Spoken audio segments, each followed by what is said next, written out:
আসসালামু আলাইকুম ভিউয়ার্স, কেমন আছেন সবাই? আশা করছি আল্লাহর রহমতে সবাই ভালো আছেন, সুস্থ আছেন। আমিও আলহামদুলিল্লাহ ভালো আছি।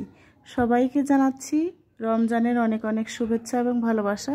আল্লাহ সবাইকে রমজানের পবিত্রতা বজায় রাখার তৌফিক দান করুক, এই শুভকামনা রইল সবার প্রতি।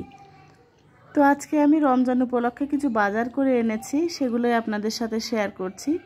যদিও খুব সামান্য সামান্য বাজার, তারপরেও ভাবলাম আমি একটু শেয়ার করি। আর দাম যে পরিমাণ হয়ে গেছে রমজানের আগেই, তো জানি না রমজানে আরও কত বাড়বে। তো সব কিছুই শেয়ার করছি আজকের ভিডিওতে, আশা করছি শেষ পর্যন্ত আমার সাথেই থাকবেন। তো আমি যেসব বাজার করে নিয়ে এসেছি সে বাজারগুলোই প্রথমে ব্যাগ থেকে নামিয়ে নিলাম। এখানে টমেটো কিনেছি।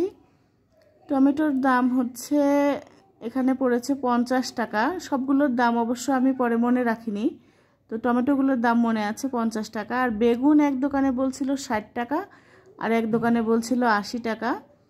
আর এখানে হাফ কেজি বেগুন আছে, হাফ কেজি বেগুন নিয়েছি। ভাবলাম যে খুব একটা বেশি কেনার দরকার নেই, দেখি কীরকম দাম হয়, পরে আবার কেনা যাবে। আর কাঁচামরিচ আমার বাসায় ছিল, আর এখানে 1 পোয়া কাঁচামরিচ নিয়েছি।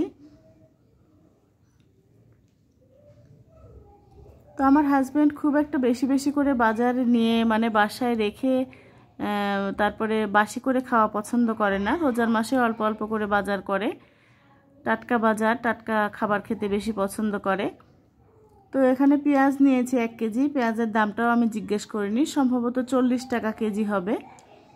এর আগে 40 টাকা কেজি করে নিয়েছিলাম। আর এখানে 1 কেজি ছোলা এনেছি, পরে যদি আবার লাগে তখন আনা যাবে। ছোলার দামটাও আমি শুনিনি, একসাথে মিলিয়ে 510 টাকা মনে হয়েছিল সবগুলো বাজার।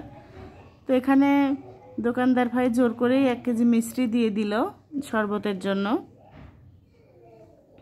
মিষ্টির শরবত নাকি রমজান মাসে খাওয়া ভালো, এই কারণে বলল যে মিষ্টিটা নিয়ে যান। আর একটা নিয়েছিলাম মুরগি। তো সকালে নাকি 200 টাকা কেজি ছিল, আর আমরা যেহেতু বিকালে কিনলাম এ কারণে আমাদের কাছে 190 টাকা কেজি নিয়েছে। সাথে থাকার জন্য ধন্যবাদ।